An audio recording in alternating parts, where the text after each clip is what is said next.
Selamat pagi, salam sejahtera dalam kasih Tuhan kita Yesus Kristus.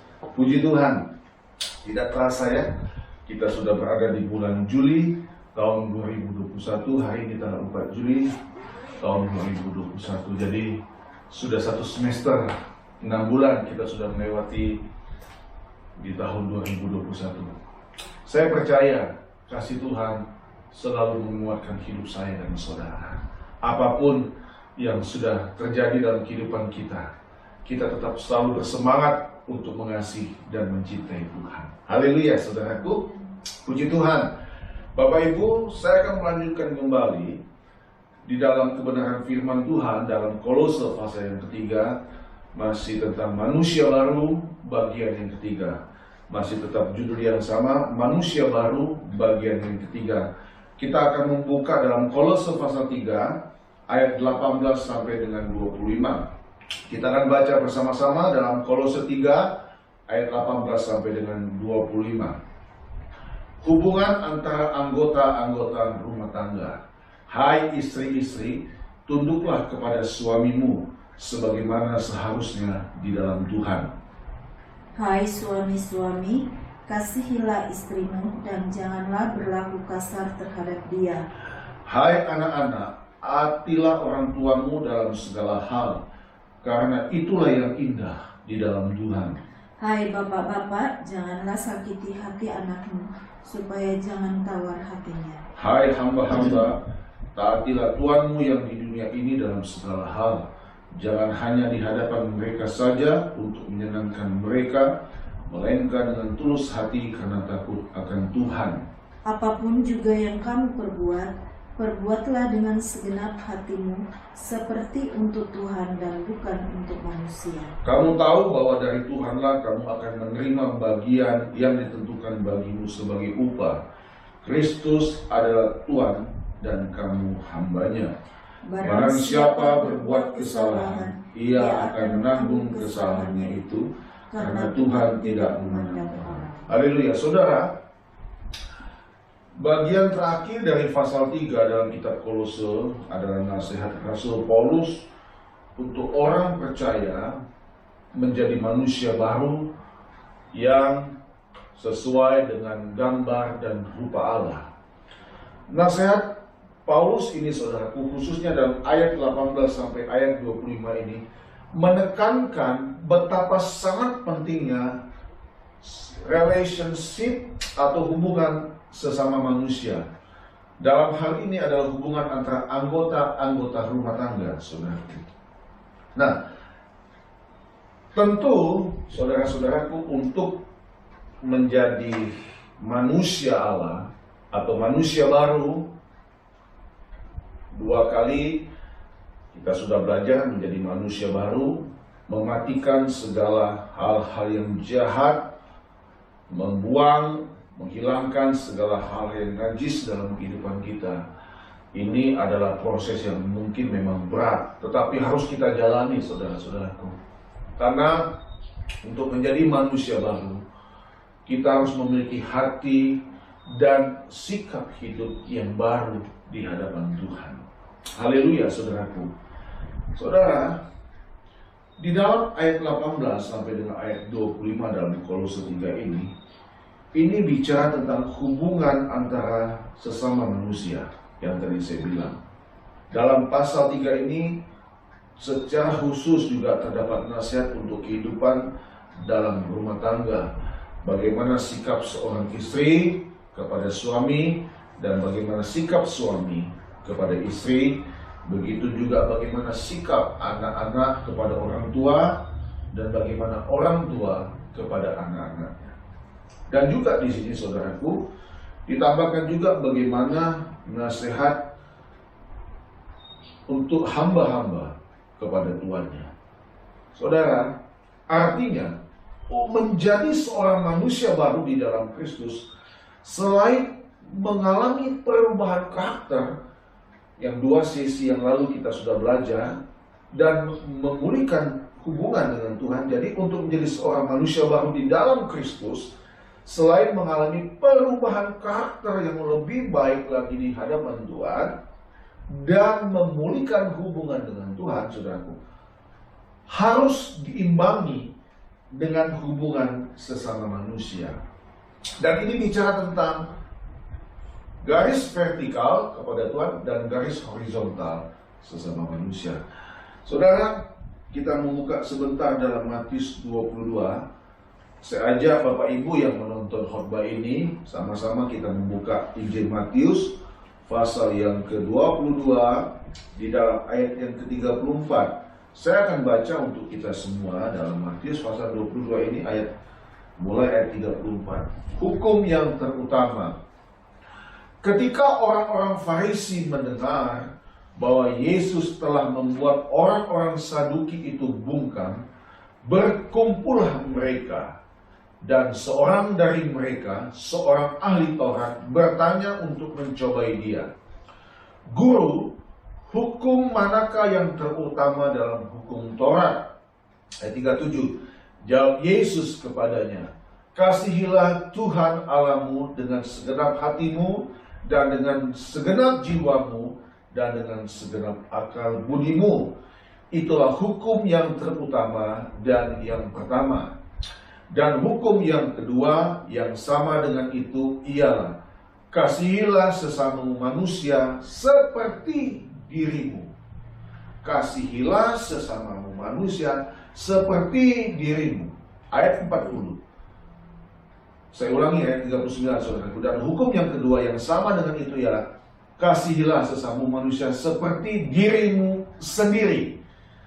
Pada kedua hukum inilah tergantung seluruh hukum Taurat dan kitab para nabi. Saudaraku, inilah dua aspek yang sangat vital dan penting dalam kehidupan setiap manusia yang ada di muka bumi.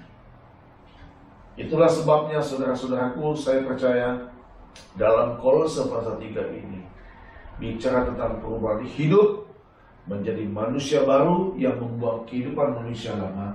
Itu harus benar-benar diimbangi dengan pemulihan hubungan kita dengan Tuhan, mengasihi Tuhan Allahmu dengan segenap hatimu, dan mengasihi sesama manusia seperti kita mengasihi diri kita sendiri. Ini kebenaran yang absolut, yang mutlak, saudaraku. Hukum yang paling penting dari segala hukum. Nah, hari ini, saudaraku, sebelum kita menikmati perjamuan kudus, kita mau mencoba kembali merenungkan apa nilai rohani, nilai-nilai kebenaran dalam firman Tuhan pada hari ini yang bisa menjadi bahan renungan dan menjadi satu kekuatan pegangan hidup kita sebagai orang percaya yang mengiringi Yesus Kristus, sehingga kita benar-benar menjadi manusia baru. Perubahan karakter kita diimbangi dengan mengasihi sesama manusia seperti diri kita sendiri dan mengasihi Tuhan Yesus Kristus. Haleluya, saudaraku. Mari, saudaraku, apa yang bisa kita renungkan sebagai nilai-nilai kebenaran dan nilai rohani dalam firman Tuhan pada pagi ini? Yang pertama, kita kembali lihat Kolose 3 ayat 18 sampai 22. Saya baca buat kita semua, ya. Hai istri-istri, tunduklah kepada suamimu sebagaimana seharusnya di dalam Tuhan. Hai suami-suami, kasihilah istrimu dan janganlah berlaku kasar terhadap dia. Dua ayat firman Tuhan ini sering dibawakan pendeta dalam ibadah pemberkatan pernikahan. Ayat 20. Hai anak-anak, taatilah orang tuamu dalam segala hal, karena itulah yang indah di dalam Tuhan. Hai bapak-bapak, janganlah sakiti hati anakmu, supaya jangan tawar hatinya. Ayat 22. Hai hamba-hamba, taatilah Tuanmu yang di dunia ini dalam segala hal, jangan hanya di hadapan mereka saja untuk menyenangkan mereka, melainkan dengan tulus hati. Karena apa, saudaraku? Karena takut akan Tuhan. Nah, saudara, renungan kita pagi ini yang bisa menjadi nilai rohani, nilai kebenaran dalam hidup kita sebagai orang percaya, sesuai dengan kitab Kolose pasal 3 pada hari ini. Yang pertama, orang yang hidup takut akan Tuhan, pastinya dia tidak akan menyakiti atau melukai sesamanya. Saya ulangi, yang pertama, orang yang hidup takut akan Tuhan, pastinya dia tidak akan menyakiti atau melukai sesamanya. Haleluya, saudaraku. Saudara, tadi kita sudah baca Injil Matius, bicara tentang mengasihi Tuhan dan mengasihi sama kita manusia. Dalam Kolose, kita melihat ada hubungan relationship dalam kehidupan rumah tangga. Kalau orang yang hidup takut akan Tuhan, suami yang hidup akan Tuhan, dia tidak akan berlaku kasar terhadap istrinya. Amin, saudaraku. Istri-istri yang takut akan Tuhan, dia pasti tunduk kepada suaminya, karena dikatakan sebagaimana seharusnya di dalam Tuhan. Bapak Ibu, saudara yang saya kasihi, di dalam rumah tangga pasti tidak mungkin tidak ada persoalan, tidak mungkin tidak ada masalah dalam rumah tangga. Tetapi kalau kita mau membuka hati kita, menyadari bahwa hidup ini hanya karena kebaikan dan kemurahan Tuhan, bagi orang percaya, bagi rumah tangga orang percaya, pernikahan yang diberkati oleh Tuhan pasti selalu membawa segala persoalan dalam rumah tangga, membawa segala persoalan pergumulan kepada Tuhan, dan tidak mau mengambil jalan keluar atau solusi yang tidak Tuhan sukai. Saudara, itulah hidup takut akan Tuhan. Amin. Hidup takut akan Tuhan, saudara, tidak sekedar kita ke gereja, tidak sekedar kita berdoa, tapi bagaimana kita menerapkan nilai-nilai kebenaran rohani dalam kitab Kolose ini, ya saudaraku. Kita aplikasikan dalam kehidupan kita sebagai orang percaya. Tadi saya katakan, orang yang hidup takut akan Tuhan, pastinya dia tidak akan menyakiti atau melukai sesamanya. Ya, tentu bisa tergelincir. Tentu dalam rumah tangga, suami mungkin banyak salah kepada istri. Istri pun juga demikian, banyak salah kepada suami. Tapi marilah kita mau menyadari, saudaraku, bahwa hidup ini adalah hidup yang penuh dengan kebaikan Tuhan. Mari saudara-saudaraku, yang pertama, kita mau benar-benar hidup takut akan Tuhan dalam hidup ini. Kita lihat kemudian dalam ayat yang ke-20, hai anak-anak, bagi anak muda,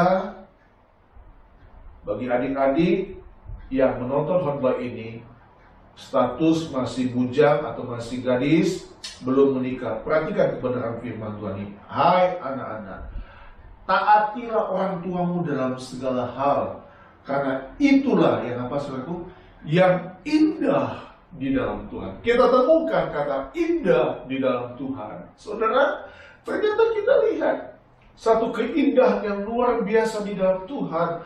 Kalau anak-anak, kalau engkau masih memiliki orang tua, engkau mengasihi dan mentaati orang tua. Haleluya, saudaraku. Saya baru kehilangan ayah saya tanggal 29 Juni kemarin. Tuhan memanggil papa saya. Saudara, bagi engkau yang masih punya orang tua lengkap, masih ada ayah dan ibu, sayangi mereka, kasihi mereka. Alkitab berkata, itulah yang indah di dalam Tuhan. Amin. Dengan cara apa, saudara? Engkau tidak melawan orang tuamu. Engkau tidak menyakiti hati orang tuamu. Tadi saya katakan, orang yang hidup takut akan Tuhan, pastinya dia tidak akan menyakiti atau melukai sesamanya. Amin, saudaraku. Termasuk anak-anak. Anak-anak yang taat kepada Tuhan, yang takut Tuhan, pasti anak-anak yang tidak mau menyakiti orang tuanya. Haleluya. Itulah menjadi manusia baru di dalam Tuhan. Ayat 21, hai bapak-bapak, janganlah sakiti hati anakmu, supaya jangan tawar hatinya. Bagi engkau yang menonton khotbah ini, engkau yang sudah dikaruniakan Tuhan anak, tidak terbatas hanya kepada bapak-bapak saja, tapi juga kepada ibu-ibu ya. Jangan sakiti anakmu, saudara, supaya jangan tawar hatinya. Saudara, firman Tuhan ini indah, luar biasa ya. Inilah kehidupan orang-orang yang mau menjadi manusia baru di dalam Kristus. Sehingga kita boleh melihat hubungan ini boleh terjalin baik karena didasari oleh takut akan Tuhan. Amin. Jadi kuncinya di sini hidup takut di dalam Tuhan. Memang benar, saudara. Hidup takut di dalam Tuhan itu bukan sekedar dengan mulut kita saja percaya aku takut akan Tuhan. Tapi saya heran, saudaraku. Saya benar-benar heran. Banyak orang sekarang lebih takut pandemi, takut virus, takut sakit, tapi tidak takut Tuhan. Saya berkata begini bukan berarti kita abaikan kesehatan, kita abaikan protokol kesehatan di masa pandemi COVID-19 sekarang ini, saudara. Tidak. Tetapi bagaimana kita punya rasa takut yang kudus di hadapan Tuhan. Mari kita buka sebentar, saudaraku, dalam Matius pasal yang ke-10. Dalam Matius pasal yang ke-10. Matius pasal yang ke-10.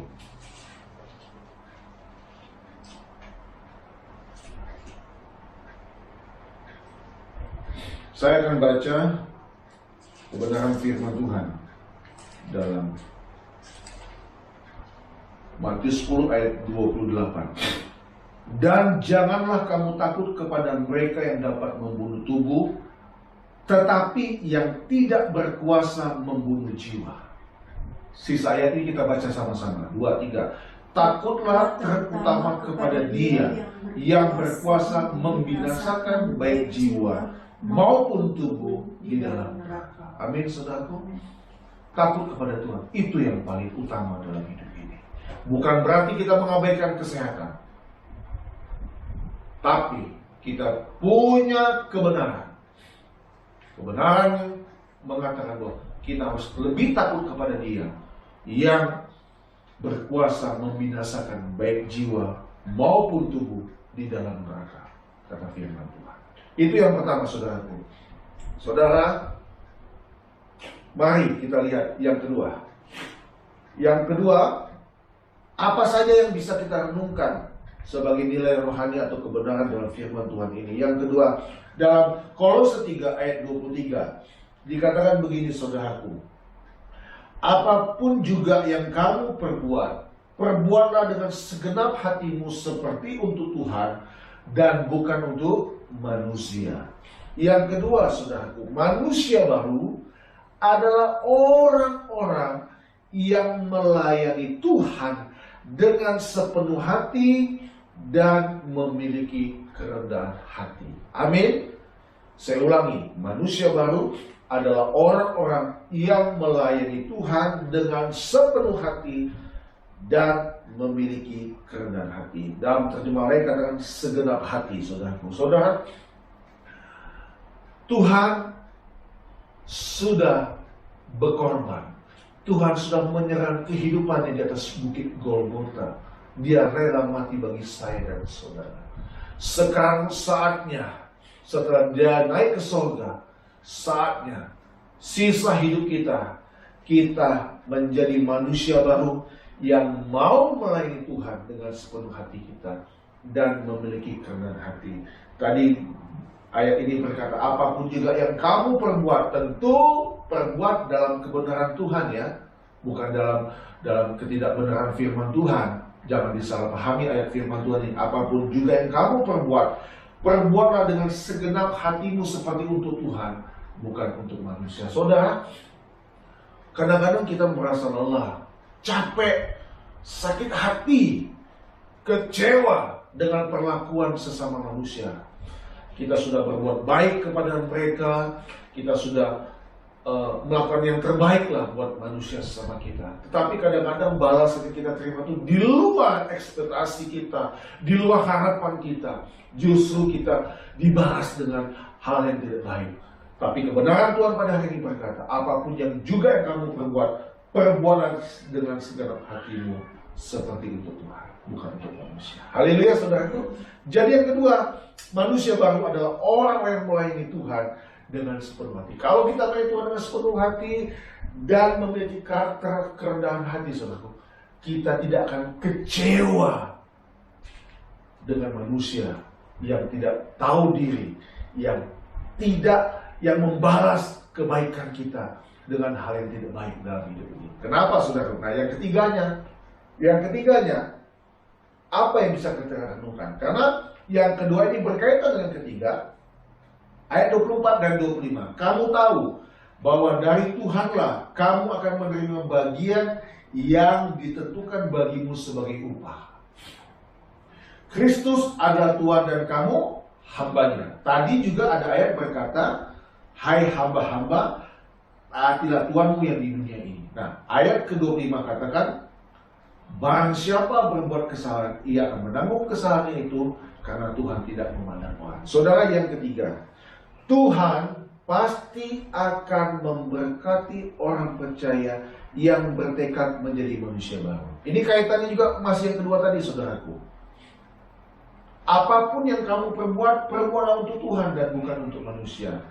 Karena apa? Ayat 24 berkata, kamu tahu bahwa dari Tuhanlah kamu akan menerima bagian yang ditentukan bagimu sebagai upah. Haleluya, saudaraku. Kristus adalah Tuhan dan kamu hamba. Ya, saudara, lihat, kita melayani Tuhan yang agung, Tuhan di atas Tuhan, Raja di atas segala raja. Berkat dari Dia itu berkat yang melimpah, saudara. Berkat keselamatan. Haleluya.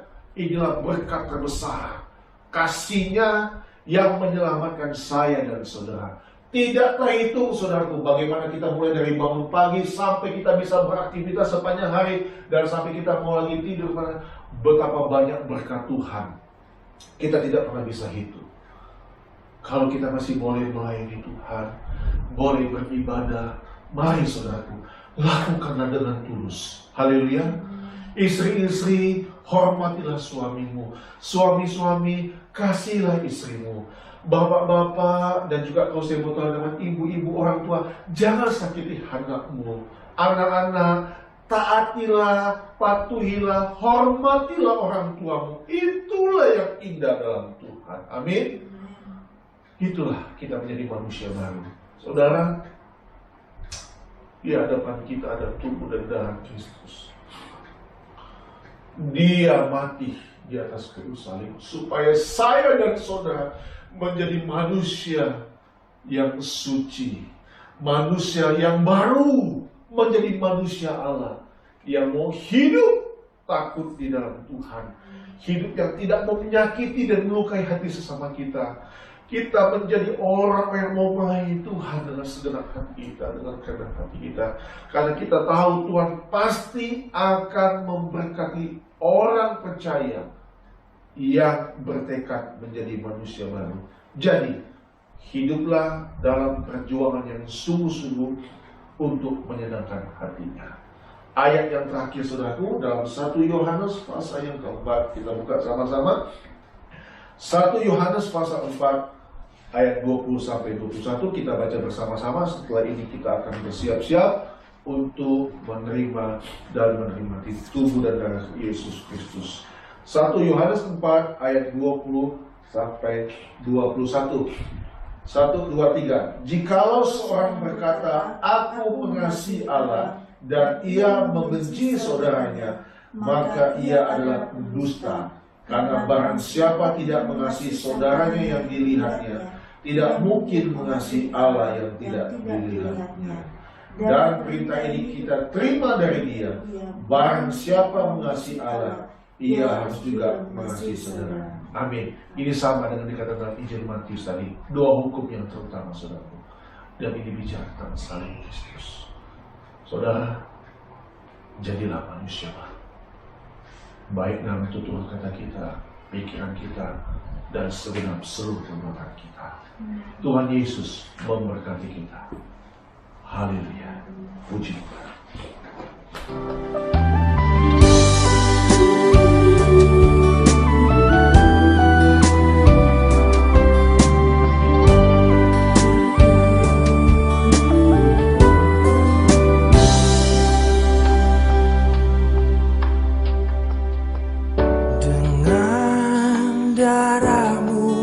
Kau tebus dosaku, dengan nyawamu Kau tukar hidupku. Kini aku sepenuhnya milikmu. Akulah anakmu.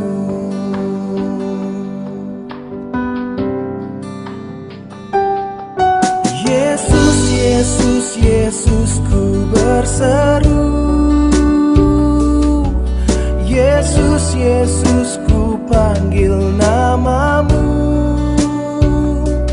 Pengabdianku hanya padamu.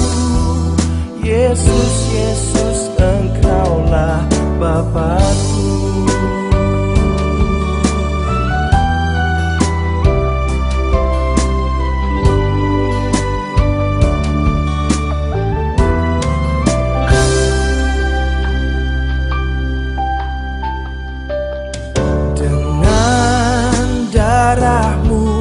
Kau tebus dosaku, dengan nyawamu Kau tukar hidupku.